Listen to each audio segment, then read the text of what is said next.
Boa noite. Vamos dar início hoje à nossa 12ª aula, relembrando o final da aula anterior, na qual eu dizia, no finalzinho, né, que o Brasil, ao se tornar republicano, né, a partir da proclamação em 1889, né, o Brasil tinha, em termos institucionais, políticos, né, formalmente um arcabouço republicano, mas que lhe faltava, não é, um elemento fundamental das repúblicas democráticas, que era a participação popular. Né? Por quê? Porque a proclamação da República foi feita a partir de um golpe de Estado, por razões muito particulares, né? Que nós traçamos rapidamente no final da aula anterior.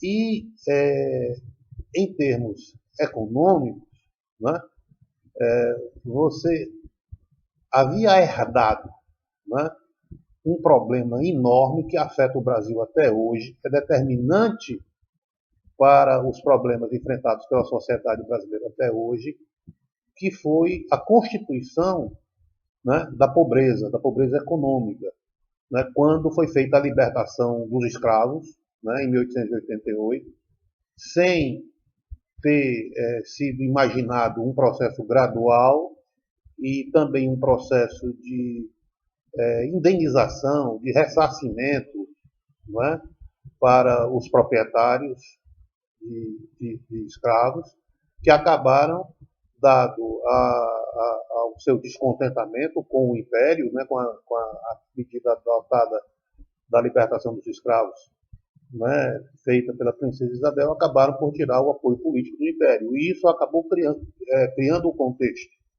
não é, político para o avanço, né, da propaganda republicana, né, que vinha sendo feito na sociedade por setores descontentes com o Império, principalmente na imprensa, né, recebendo a forte influência, né, da Revolução Francesa, né, dos ecos da Revolução Francesa de 1789, e também o descontentamento das Forças Armadas, em particular do Exército, que não se sentia valorizado depois da Guerra de Paraguai, a Guerra do Paraguai, de 1865 a 1871, né, quando os setores conservadores do Império, principalmente o setor conservador do Império, mas também do Partido Liberal, que, como eu falei anteriormente, ambos, né, eram originários, né, na sua maioria, do setor, eram representantes do setor, portanto, originários do setor agropecuário e do comércio, né, que viam com desconfiança, né, a presença política das Forças Armadas e do Exército, né, e, portanto, acabaram por desmobilizar as Forças Armadas, pagando soldos muito baixos, salários muito baixos, né, e não se preocupando com a modernização tecnológica das Forças Armadas, enfim. Não é? Então, tudo isso criou um descontentamento que culminou no golpe de 1889, e até por uma razão muito particular, não é? Porque Deodoro, o Marechal Deodoro da Fonseca, era monarquista, Pedro II tinha uma grande confiança em Deodoro da Fonseca, não é?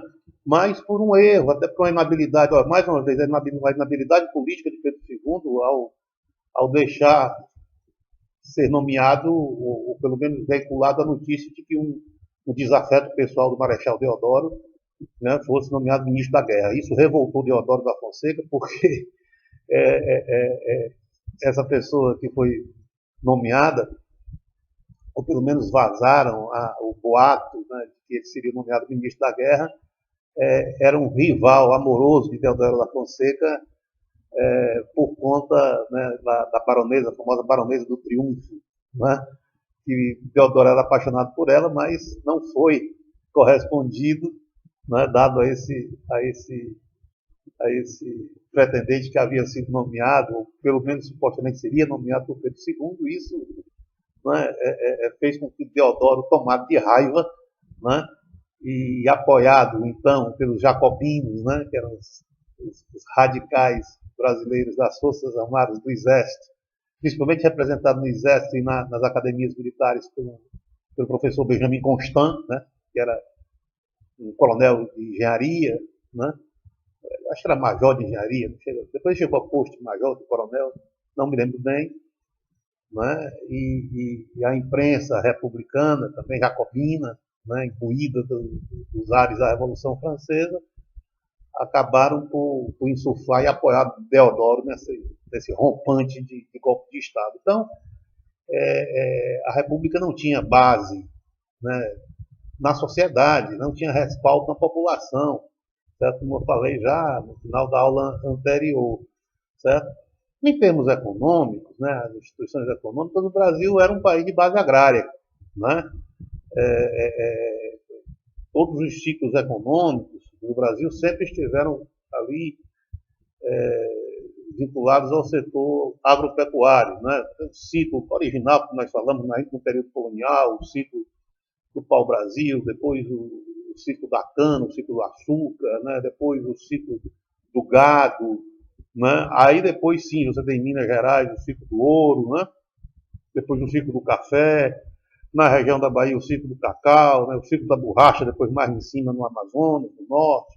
Então, sempre atividades voltadas ao setor agropecuário, mas não como agregação de valor tecnológico. Isso é também um problema que vai caracterizar o Brasil ao longo do século XX até hoje, né?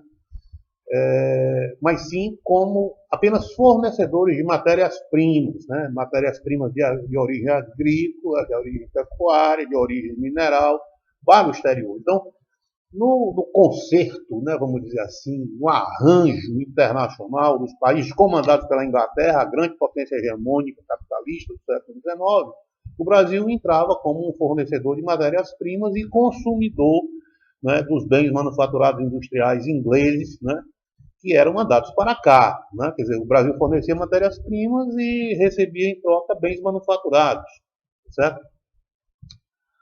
E o Brasil importava de tudo, importava de tecidos, importava chapéus, sapatos, importava guarda-chuvas, até caixão de defunto o Brasil importava. Para você ver como uma produção de manufaturados era extremamente limitada no Brasil. Né? Não havia um processo de industrialização, apesar de existirem fábricas. Sim, existiam fábricas, era natural. Porque como o Brasil estava se tornando, né, agora livre da mão de obra escrava, né, desde a proibição do tráfico negreiro imposto, né, pela Inglaterra, né, você tinha muito capital. Olha só, o capital do comércio do tráfico negreiro era um capital gigantesco, acumulado, guardado, certo, nas casas, né, particulares, né, dos grandes traficantes, muitos deles ligados ao setor comercial, porque o tráfico é um comércio, né, então muitos deles estavam vinculados a casas de comércio, né, que adquiriam produtos que vinham de fora, né, estou falando do século XIX, e abasteciam os sertões, lembra como eu falei disso na aula passada? Então esse capital, muito desse capital negreiro ficou empatado, parado aqui. Né? E uma parte dele engrossou ainda o setor comercial e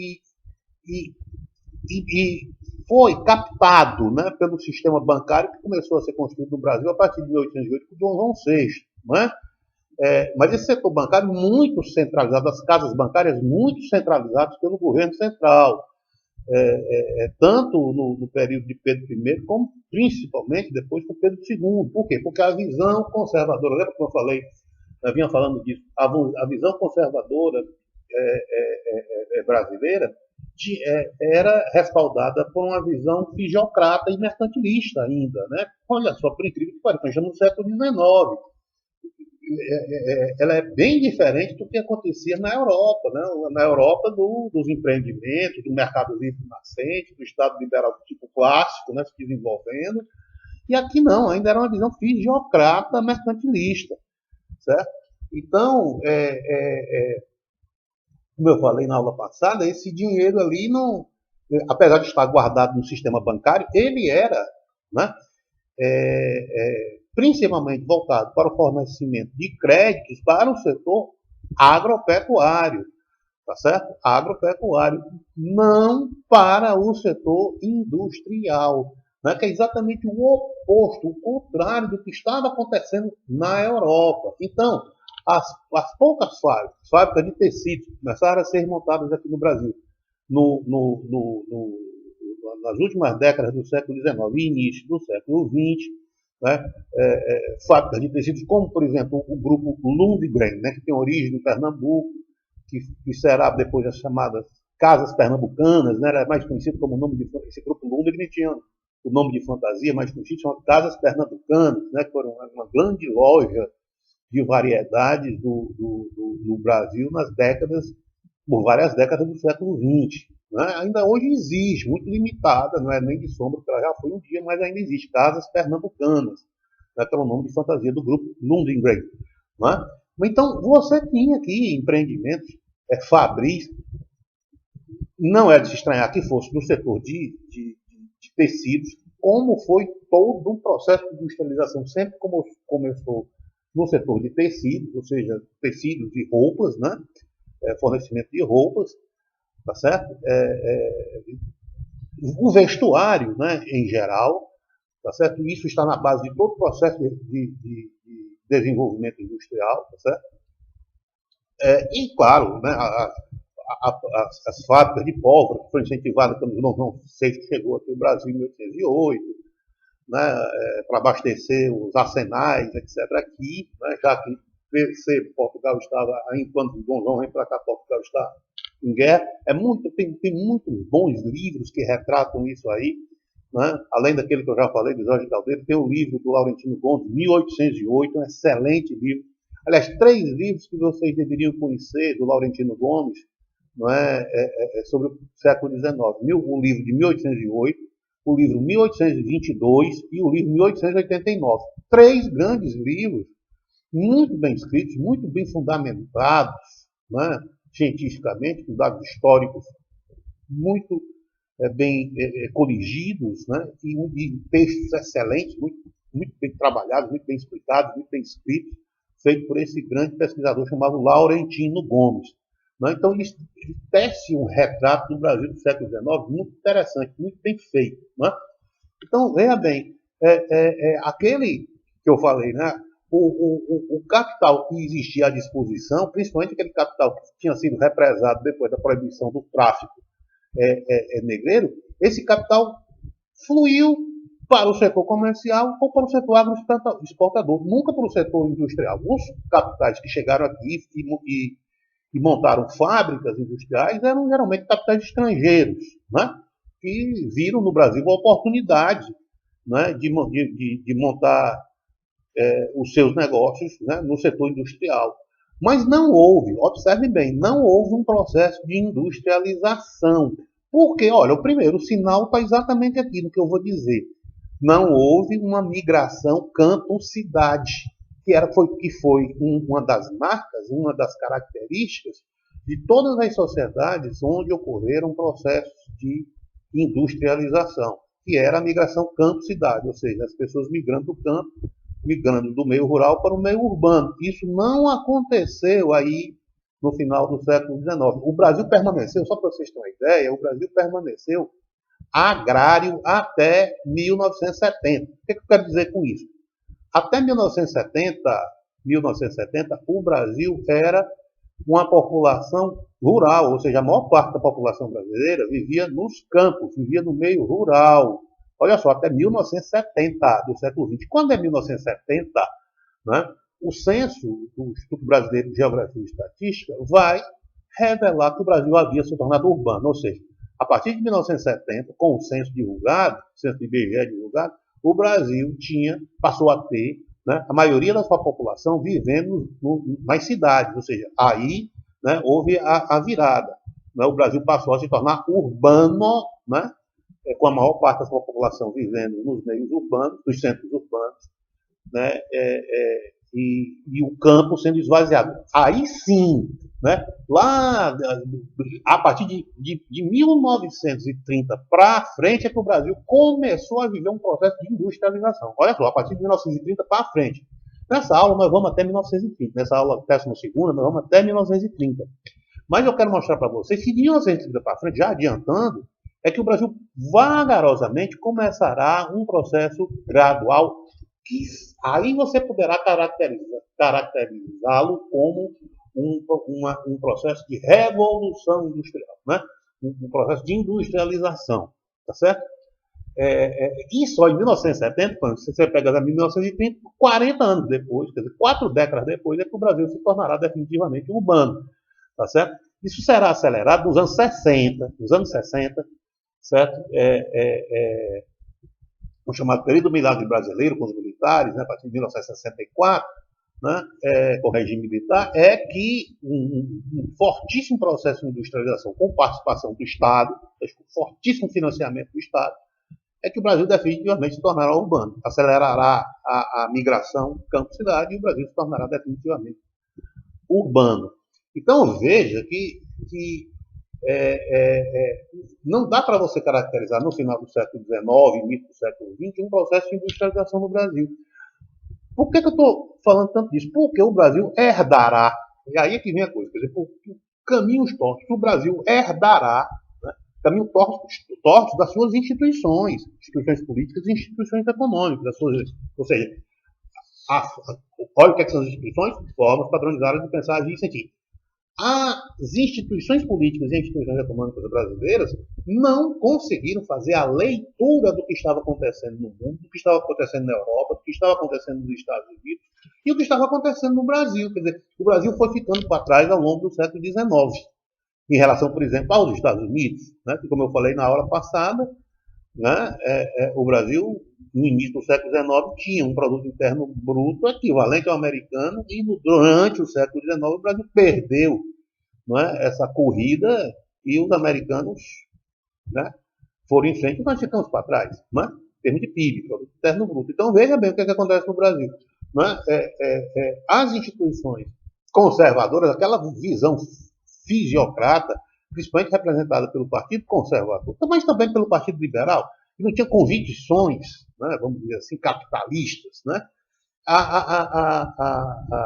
fortes a ponto de contrabalançar a visão conservadora. Predominou a visão conservadora, né, de natureza fisiocrata mercantilista.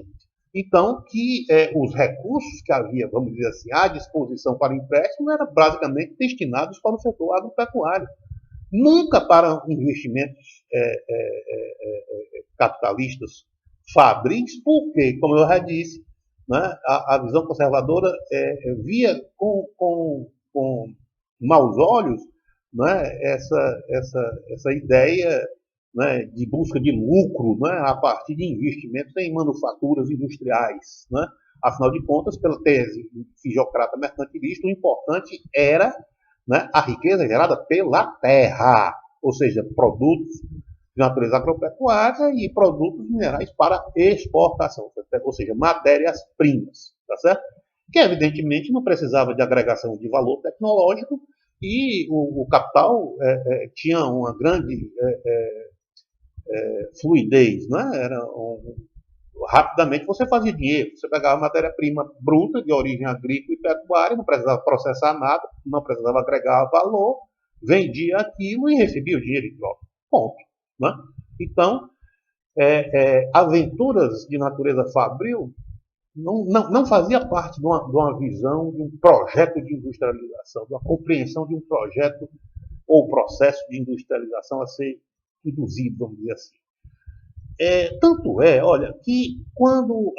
Por isso que eu falei da inabilidade, né? Pedro II foi muito inábil nesse sentido, né? E seus conselheiros, geralmente conservadores, né? Apesar de ter também conselheiros liberais, mas com a visão conservadora,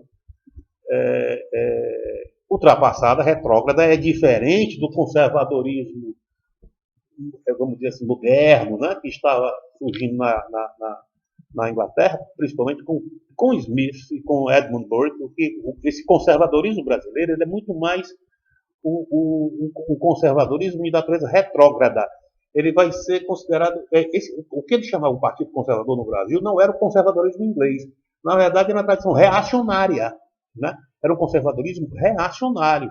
Certo? Tanto é que a sua base não é a economia liberal de Adam Smith, certo? E sim, né, as teses fisiocratas mercantilistas ainda no início do final da Idade Média e início do período moderno. Certo? Então, os conservadores brasileiros não conseguiram, de natureza reacionária, com o pensamento fisiocrata mercantilista, não conseguiram compreender o que estava acontecendo na Europa, nos Estados Unidos e o que estava acontecendo no Brasil. Né? Tanto que, quando foi feita a libertação dos escravos, não houve uma ideia, né? Vamos dizer, mas o cara poderia dizer assim, não, mas o tesouro do Império não tinha como fazer uma indenização, pagar indenizações, ressarcimentos para a perda dos escravos, né? Porque, afinal de contas, o que era os escravos? Era a força motriz, não é? Do período colonial e agora do período imperial até 1889, né, do setor agropecuário, que era o setor forte, né, da economia brasileira, o setor predominante da economia brasileira. Então, de uma hora para outra, eles perderam essa força motriz, que era a mão de obra escrava, sem nenhum tipo de indenização, sem nenhum tipo de ressarcimento. Quer dizer, eles levaram um prejuízo gigantesco, evidentemente, e o Império não foi capaz de pactuar um ressarcimento, uma indenização para essa perda dos escravos. Não é? Ora, isso foi fundamental para que, né, o setor agropecuário tirasse o apoio político do Império. Não é? E levasse esse apoio político para o descontentamento dos republicanos, principalmente, né, no Rio e São Paulo, né, muito atuantes na imprensa da época, porque uma característica de Pedro II era garantir a imprensa livre, não censurar a imprensa. É muito interessante essa visão de Pedro II, ele era um iluminista, né? Apesar de ter sido deixado levar, como até eu falei, muito provavelmente por conta da doença, né, da diabetes elevada, deixou-se levar pelos seus conselheiros conservadores. Ele não conseguiu ver que aquela visão conservadora representada pelo Partido Conservador e também por parte do Partido Liberal era uma visão reacionária, né, atrasada, de base fisiocrata mercantilista, né, e não a visão conservadora liberal desenvolvida por Adam Smith, Edmund Burke, etc., na Inglaterra, depois John Stuart Mill, e que vai influenciar a escola austríaca, de Ludwig von Mises, né, de von Hayek, né, etc., né, de Ludwig von Hayek, de Friedrich von Hayek, né, e Ludwig von Mises, certo? Então, veja, mas, no entanto, o Brasil, olha, com a libertação dos escravos, certo? O que acontece com a libertação dos escravos? Como eu falei na aula passada, você tem a formação da pobreza econômica. Certo? Ou seja, se há pobreza econômica, lembre das aulas que eu dei para vocês, né, da formação na Europa da Revolução Industrial, como um fenômeno socioeconômico não imaginado pela teoria liberal clássica. E um problema socioeconômico a ser enfrentado pelo Estado liberal clássico. Então, mas olha o que acontece no Brasil. O Brasil vai ter um problema, um grande problema de natureza socioeconômica, sem ser um país que estivesse fazendo a Revolução Industrial. Por quê? Porque a pobreza socioeconômica surge na Europa, surge nos países, na Inglaterra, né, que é o berço da Revolução Industrial, em decorrência de um processo de transformação econômica, que era a industrialização. Quer dizer, o processo de industrialização, o crescimento das cidades industriais inglesas, né, a migração campo-cidade, né, rural-urbano, levando massas de trabalhadores procurando emprego nas cidades, isso é um fenômeno encadeado, decorrente das revoluções industriais. E ali sim vai se formar a pobreza econômica como um fenômeno socioeconômico não previsto pela teoria liberal clássica e a ser enfrentado pelo Estado liberal clássico, como nós vimos. Não é? Mas, no entanto, não era o que estava acontecendo no Brasil. O Brasil não estava passando por um processo de revolução industrial. O Brasil continuava como um processo, como uma sociedade de base econômica agrária, né? De natureza extensiva, grandes extensões de terra se produzia extensivamente. O que é que significa isso? Sem agregação tecnológica, com baixa utilização de recursos tecnológicos, até que existia muito pouco na época, mas você plantava e ia aumentando essa quantidade, não pela produtividade, o aumento da produtividade. Produtividade é um aumento da produção de bens, não é? No mesmo espaço e numa mesma unidade de tempo. Tá certo? Então, a produtividade agrícola se dá quando você tem uma determinada área e vai aumentando a produção na medida que você melhora a qualidade daquela área no mesmo período de tempo, numa mesma unidade de tempo. Né? Por exemplo, no período de colheita, você aumenta naquela mesma unidade de área, né?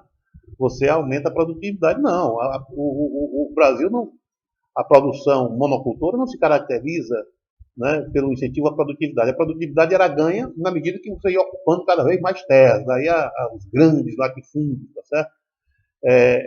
Agrícolas e de criação, né? E de criação pecuária, né? Principalmente bovina, tá certo? Então isso era o que caracterizava e sim, tocada pela mão de obra escrava. Então isso é que caracterizava a base econômica brasileira, a estrutura econômica brasileira, certo? Só que com a libertação dos escravos você tirou a força motriz que tocava essa estrutura econômica. Então, da noite para o dia, a partir de 13 de maio de 1889, você tinha no dia seguinte mais de 700 mil, né? Escravos, agora homens livres. Mas aí vem a questão, sim, homens livres, que qual é a tese liberal, né? O liberalismo filosófico? O indivíduo é um ser livre, certo? Que ser de razão, que busca seus interesses e tem a liberdade para conquistar, né, o seu destino no mercado de trabalho. Mas aí vem a questão, onde é que, né, da noite para o dia, mais de 700 mil escravos iriam conquistar o seu destino no mercado de trabalho que não tinha vagas para eles? O Brasil não estava passando por um processo de industrialização, não estava gerando empregos em grande quantidade, em grande escala. As cidades não estavam se urbanizando, não dado ao crescimento econômico propiciado pela indústria e pelo comércio, como aconteceu na Europa, naturalmente, com a Revolução Industrial. Então, a conclusão dessa história é que você vai ter, né, da noite para o dia, milhares de pobres nas ruas, né, tendo que buscar o seu sustento. Né? E como eu falei, né, já que a escravidão não a libertação dos escravos não foi acompanhada nem de indenização e ressarcimento para os grandes proprietários agropecuários, certo? De fazendas agropecuárias, e tampouco de um financiamento, né, para uma realocação desses agora homens livres, né, no mercado de trabalho, que poderia ter sido feito se houvesse, né, uma visão que, como os americanos fizeram lá nos Estados Unidos, tá certo? Que fizesse, por exemplo, uma reforma agrária, né, criando no entorno das cidades brasileiras, certo? O assentamento em pequenos lotes dessas pessoas livres. Ou seja, que teria gerado, né, como eu falei na aula anterior, um cinturão hortifruti granjeiro em torno, né, das cidades brasileiras, o que resolveria tanto o problema dos escravos, o que resolveria o problema de abastecimento alimentar das cidades brasileiras, o que levaria agora homens, né, cultivando a terra, gerando sua própria riqueza, sua própria sobrevivência, com capacidade financeira para comprar, para adquirir bens. Olha o surto, percebam o surto, não é, de crescimento e desenvolvimento econômico que poderia ter sido gerado simplesmente por essa visão de empreendedorismo que o Estado brasileiro, ou seja, conservadores e liberais do final do Império, não tiveram e poderiam ter tido se acompanhasse de fato o que estava acontecendo na Europa. Ou seja, ninguém imaginou isso ali, certo? E o resultado foi a pobreza econômica como fenômeno, certo? A caracterizar a sociedade brasileira a partir dali, e muitos dos problemas que nós temos ainda hoje decorre disso. Porque o Brasil, sem ser um país industrial, já começou, né, com um enorme passivo a ser resolvido pelas gerações futuras. Certo? Que vão enfrentar, né, agora, essas gerações do mundo contemporâneo. Lembre-se, a Revolução Francesa, de 1789, é um símbolo do fim do período moderno. O período moderno vai do fim da Idade Média até 1789, com a Revolução Francesa, que é um marco, é um símbolo, né? A queda de Constantinopla em 1453, terminando ali formalmente a Idade Média, começando o período moderno, que vai até 1789 com a Revolução Francesa. Dali para frente é chamado período contemporâneo. E o período contemporâneo foi marcado pelas transformações políticas oriundas da Revolução Francesa e as transformações econômicas oriundas das revoluções industriais. Então, o Brasil, não que durante o século XIX tinha instituições políticas do período colonial ainda, né, mescladas com os ventos da Revolução Francesa a ponto de criar uma monarquia parlamentar, né, com o Partido Liberal e Conservador, tá certo?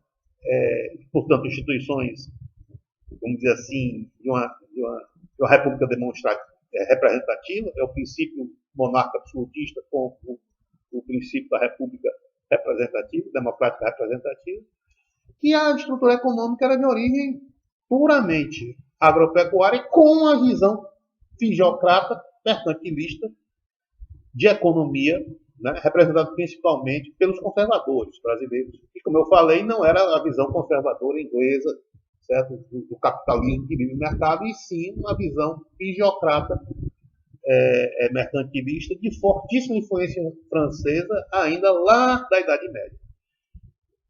Final da Idade Média e início do período moderno. Né? Então, o Brasil vai mergulhar no período contemporâneo totalmente desintonizado, né, das grandes, sem sintonia, né, ou dessintonizado aí, né, com o que estava acontecendo na Europa, das revoluções industriais, e também na América do Norte. É uma das razões pelas quais o Brasil foi ficando para trás. Tá? Foi ficando para trás. Então, veja bem, olha só, a pobreza econômica agora originária. A questão social, olha só, o Brasil importou a questão social sem ser um país industrial. Complicadíssimo, né? Isso vai marcar, olha só, todo o período da chamada Velha República. Porque o que vai acontecer com a República, com a Constituição de 1891? Ela vai ser uma Constituição, o governo central, agora o governo republicano, né, buscando a legitimidade, né, das províncias que agora passaram a ser chamadas estados, né, porque agora era uma república federativa. O Brasil, da noite para o dia, deixou de ser um grande império e formado por províncias, né, os estados eram chamados províncias, e passou a ser uma república federativa, na qual as províncias passaram a ser chamadas de estados, a República Federativa. Mas, veja bem, né, em busca de legitimidade, o governo republicano deu grande autonomia, né, para os estados, aquelas antigas províncias. Uma grande autonomia política, certo? Grande autonomia política para para esses estados, né? Ou seja, invertendo o processo de centralização que existia desde 1822, né, com a Constituição de 1824, né, consagrada na Constituição de 1824 pelo poder moderador. Então, a centralização política, né, na corte, né, esse pêndulo sai, né, ele dessa centralização para essa centralização para a descentralização com o fortalecimento dos estados. Só que o que vai acontecer nos estados? Nos estados vai haver um fortalecimento que ficou conhecido como as oligarquias estaduais. Mas quem eram essas oligarquias estaduais? Eram os setores ligados, né, a a agricultura e a pecuária nos estados. Afinal de contas, a base econômica brasileira era a agropecuária. Então, as oligarquias políticas nos estados, certo? Ligados ao setor agrário e setor pecuarista, tá certo? É que dominarão o cenário político nos estados. Tá? O cenário político nos estados. E essas oligarquias nos estados é que passarão, né, extremamente fortalecidas politicamente, é que passarão, né, a eleger os presidentes da República. Né?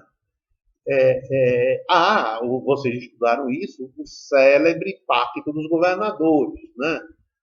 Que representava as oligarquias. Os governadores eram os representantes das oligarquias estaduais. Né? Ficou conhecido como Pacto dos Governadores e talvez uma expressão, né, que designe isso bem é a chamada política do café com leite, que eram as duas grandes economias fortes, né, do período da República Velha, né, Minas Gerais e São Paulo. Né, o leite de Minas Gerais e o café de São Paulo. Olha, todas as atividades, produtos, né, originários do setor agropecuário, ou seja, a economia leiteira e de corte, né, o gado leiteiro de corte em Minas Gerais, e a economia cafeira paulista. Ou seja, esses dois estados dominaram o cenário com o Rio Grande do Sul. O Rio Grande do Sul depois começará a ser um personagem ativo, né, e que determinará o fim da República Velha, e com o Rio Grande do Sul,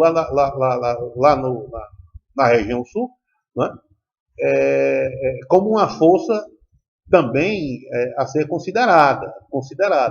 Agora, com uma peculiaridade muito típica daquela região, porque o Rio Grande do Sul será governada por uma elite com uma formação positivista. Mas só que o lado positivista da filosofia kantiana, né, que imaginava, né, uma ditadura de pessoas esclarecidas. Era uma república esclarecida, né, comandada por pessoas com a visão científica do mundo. Daí, né, porque a filosofia positivista é uma filosofia criada por Auguste Comte, que era um filósofo francês, né, que ele acreditava que a humanidade tinha passado por três fases: uma religiosa, uma metafísica e uma científica. Né? A fase religiosa era a fase mística, a fase metafísica era a fase das grandes teologias, e a fase científica era a fase que se estava vivendo, né, a partir do iluminismo e das revoluções industriais. Certo? A revolução científica que levou ao iluminismo e das revoluções industriais. Então, a filosofia positivista pregava que uma ditadura de homens esclarecidos, né, baseadas, né, numa forte divisão social do trabalho, com representações corporativas das profissões, a representação corporativa de cada profissão, daí a divisão do trabalho social, tudo isso aí é pensado teoricamente, né, e escrito, por exemplo, no livro de Durkheim, né, que é um grande filósofo, é um grande sociólogo positivista, dos criadores da sociologia universitária, né, que ele dizia que é um ordenamento social, né, todos os indivíduos desempenhando as suas funções. Isso não é novidade, mas aí verbalizado agora na sociedade industrial. Todos os indivíduos, né, com suas respectivas categorias profissionais, as mais diversas da sociedade, deveriam ter representantes, né, e isso chegaria num nível cada vez mais superior a representar o comando da sociedade, né? E isso deveria ser comandado por filósofos e cientistas. Essa era, basicamente, em rápidas palavras, a filosofia positivista. Mas isso foi encampado no Rio Grande do Sul. Então eles tinham lá também, né, de base agropecuária, né, uma forte economia. Né? E essa a política do Rio Grande do Sul, as oligarquias gaúchas que serão protagonistas no final da República Velha, que elegerão Getúlio Vargas, em 1930. Mas, então veja, você tinha províncias agora, estados, né, que eram as ex-províncias do Império, fortalecidos, né, o protagonismo das oligarquias estaduais, que acabavam elegendo os presidentes da República. Né?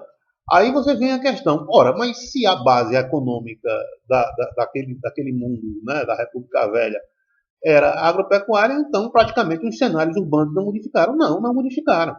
Não é? Você tinha a presença agora, olha lá, permanente da pobreza econômica, certo? Que gerará ali, né, o embrião das futuras favelas. Isso foi flagrado no livro de Aloysio Azevedo chamado O Cortiço. O Cortiço. Né? É um livro do século XIX, o Cortiço, que flagra maravilhosamente a realidade, né, da pobreza do século XIX. E tem um livro do escritor carioca, do início do século XX, chamado João do Rio, que também descreve a pobreza no Rio de Janeiro, tá certo? No início do século XX. É um livro chamado A Alma das Cidades, se eu não me engano, né? Que descreve, é surpreendente a descrição é quase como uma etnografia, né? A descrição dos costumes, né? De uma sociedade, né? Enfim. Muito bem. Então, nas cidades você tem a formação da pobreza econômica e, claro, né?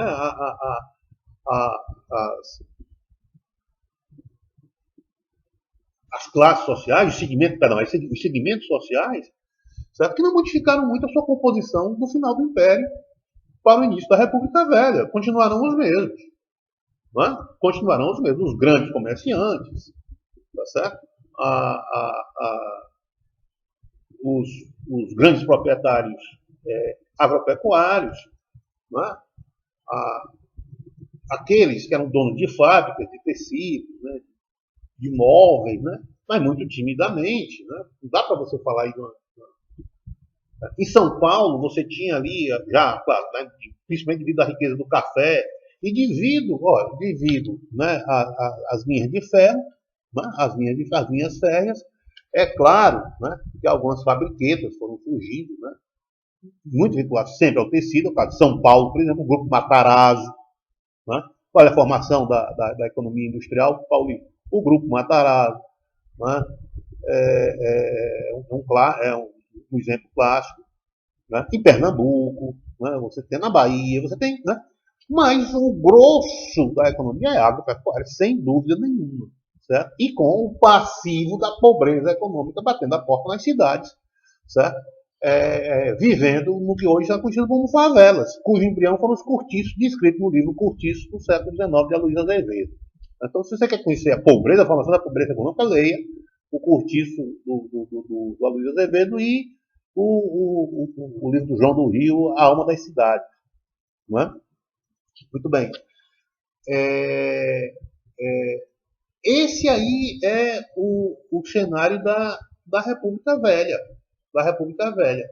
Ou seja, a passagem do Império para a República não trouxe, com exceção dessa mudança nas instituições políticas, ou seja, a descentralização do poder saindo do Rio de Janeiro e migrando para os estados, não trouxe, né, transformações que gerassem instituições. Por isso mesmo que eu falei, olha, né, até citei o Zé Luiz de Carvalho, né? Não é Zé Luiz de Carvalho, não, depois eu me lembro o nome dele, eu citei na aula passada, né?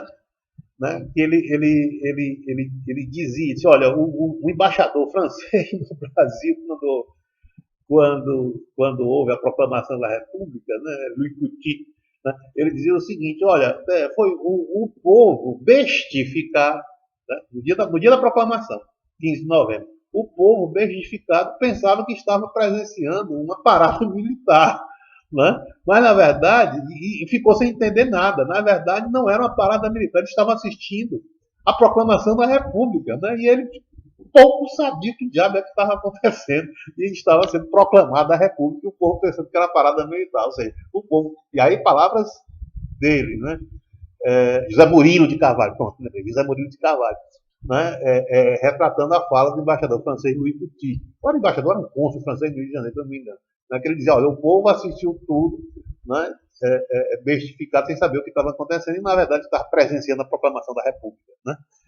Então não mudou nada, quer dizer, não havia instituições. Lembre-se lá das aulas anteriores. Se as instituições, né, naquela visão do Acemoglu Robinson, que eu já citei aqui, né, de uma sociedade devem, né, para que essa sociedade seja uma sociedade considerada vencedora, né, ela deve incluir o máximo possível, né, de cidadãos no seu espectro de atuação, não era o que acontecia no Brasil, certo? Com as instituições republicanas brasileiras, certo? Nem com as instituições do Império, nem tampouco com as instituições republicanas até a República Velha, tá certo? Por quê? Porque a população continuava habitando o meio rural, basicamente o analfabetismo predominava, tá certo? Apesar dessas pessoas herdarem pelos sertões e pelos interiores, nas cidades, vivendo nas cidades, herdarem muito ainda da autonomia originária da colônia, né?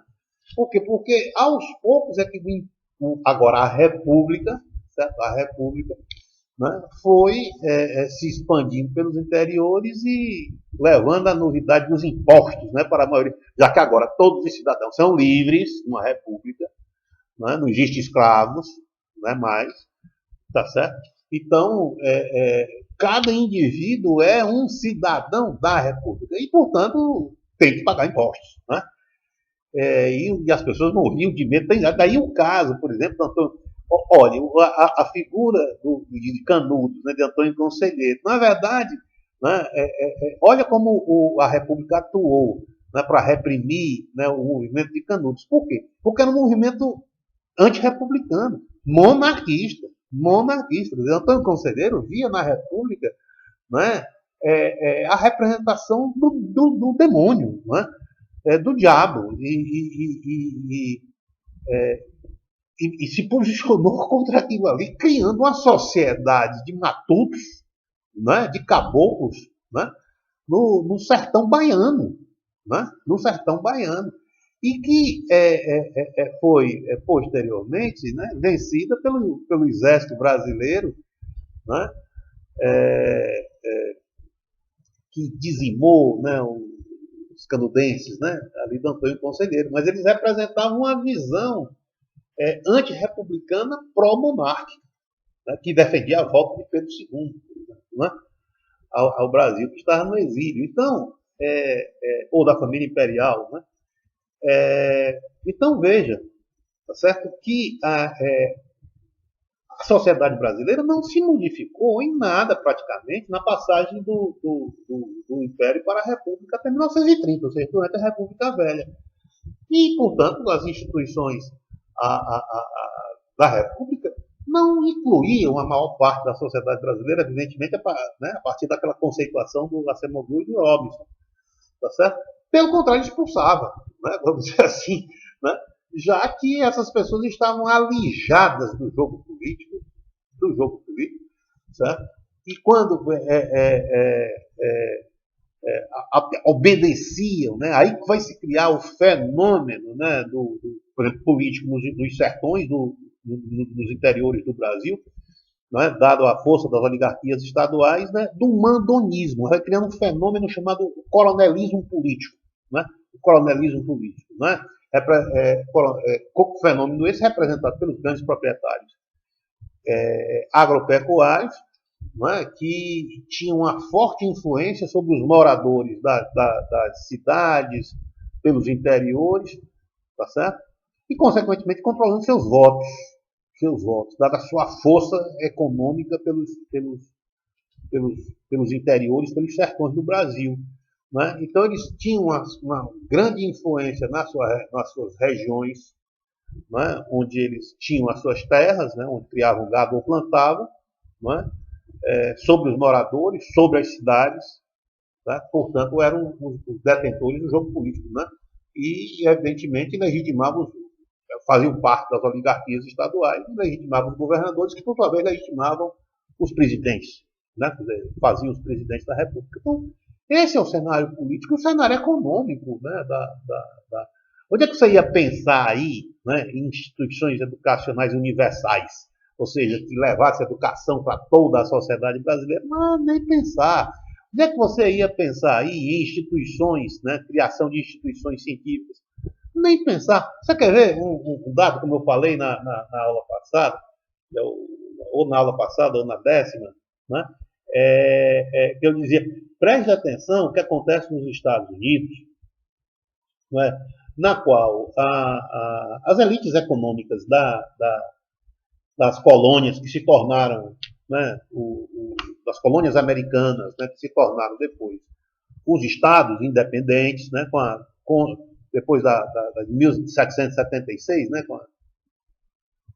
com a guerra, né, de libertação da independência, né, em 1776, quando eles criam a Constituição Americana, não é? Eles ajudaram a criar universidades, as universidades americanas, Stanford, Yale, Harvard, né? Essas grandes universidades, elas contaram com a beneficência, né, dessas elites econômicas e políticas, que eram os chamados pais fundadores, né? Os pais fundadores da nação americana, né?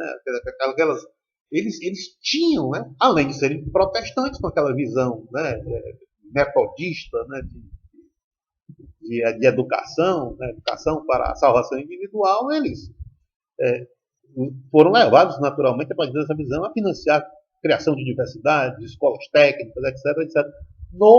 Na passagem do século, olha só, já no final do século XVIII, durante todo o século XIX. O que acontece aqui no Brasil? Olhem, né, nas várias regiões, né, do Brasil, nas quais predominaram determinados tipos de produtos agrícolas para exportação, né? Na região do café de São Paulo, na região da borracha lá no norte, no Amazonas, Pará e Amazonas, o algodão no Ceará, né? O cacau na Bahia, né? No Rio Grande do Sul, o gado no Rio Grande do Sul. Aí você pergunta assim, quais foram as universidades ou as escolas técnicas agrícolas que foram montadas por essas elites, que deram origem a universidades? Nenhum. Certo? Pelo contrário, a mentalidade, aí uma herança tanto do Império Brasileiro, né, da estética, das instituições de estética do Império Brasileiro, como uma herança das instituições estéticas francesas. Porque era comum no século XIX, né, até nisso o Brasil deu azar, né, a monarquia, o Império Brasileiro, de origem europeia, naturalmente, né, Habsburgo, da princesa Leopoldina, e Bragança, né, do Pedro I e II, né, eles tinham na França, né, como um modelo arquetípico, né, um modelo arquetípico, estética, certo? Então se falava francês fluentemente na corte, né? Não era o inglês, era o francês, Então olha o que acontece. Nessas regiões onde ocorreram ciclos econômicos, eles se preocupavam com tudo, menos criar escolas de curso superior, nem escola fundamental, média de curso superior, certo? Mas se preocupavam em embelezar as cidades, né? É por isso que você vai ter, né, no Rio do século XIX, né, as casas de alta costura, né, os teatros, tá certo? Os cafés, né, todos com nome franceses, né, teatros que importavam trupes francesas trupes teatrais, né, de danças, etc. Certo?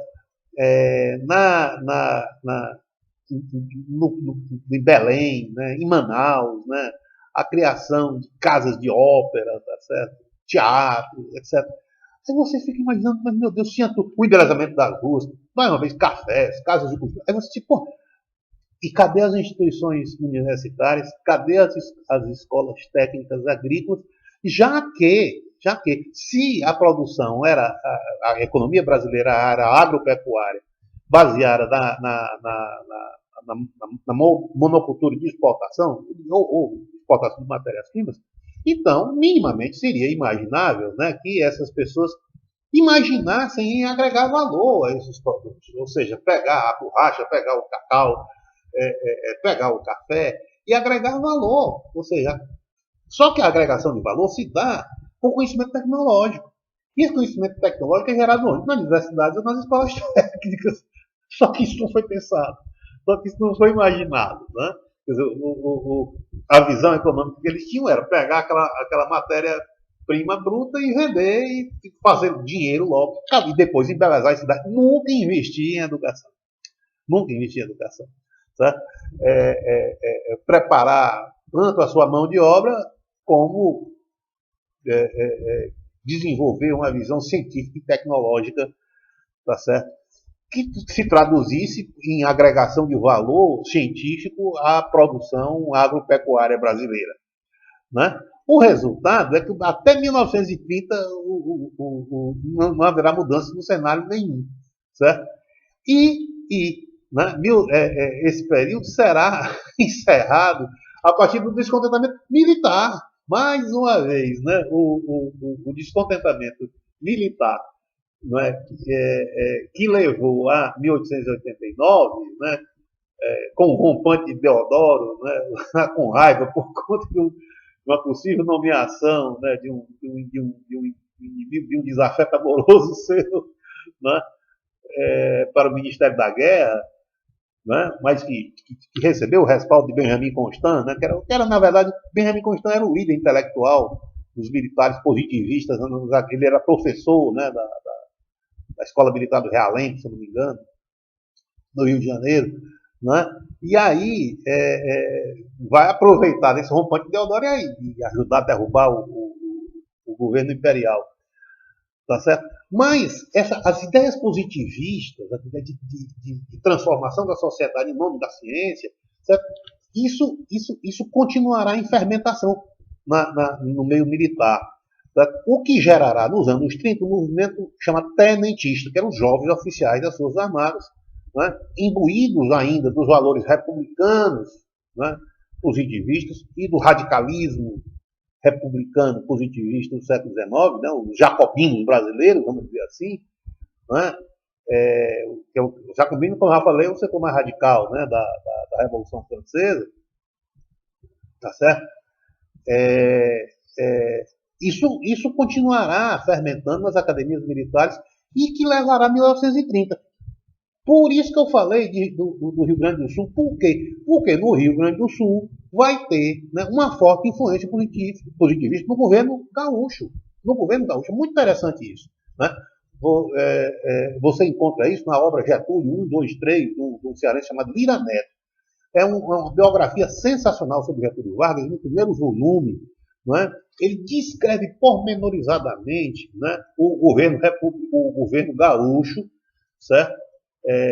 De Júlio de Castilhos, né, que é o grande caudilho gaúcho, positivista, certo? No Rio Grande do Sul, e Borges de Medeiros. Esses dois personagens são dois personagens protagonistas fundamentais no Rio Grande do Sul, na passagem do século XIX, do final do século XIX, com isso no século XX, porque eles comandarão uma república positivista, quase que uma ditadura. Na verdade, no Rio Grande do Sul, né, tinha tanta autonomia como depois, né, do fim da República, do fim do Império. Né, o processo dessa descentralização permitiu que eles criaram praticamente uma ditadura republicana, positivista no Rio Grande do Sul. Né, e é de lá que virá Getúlio Vargas.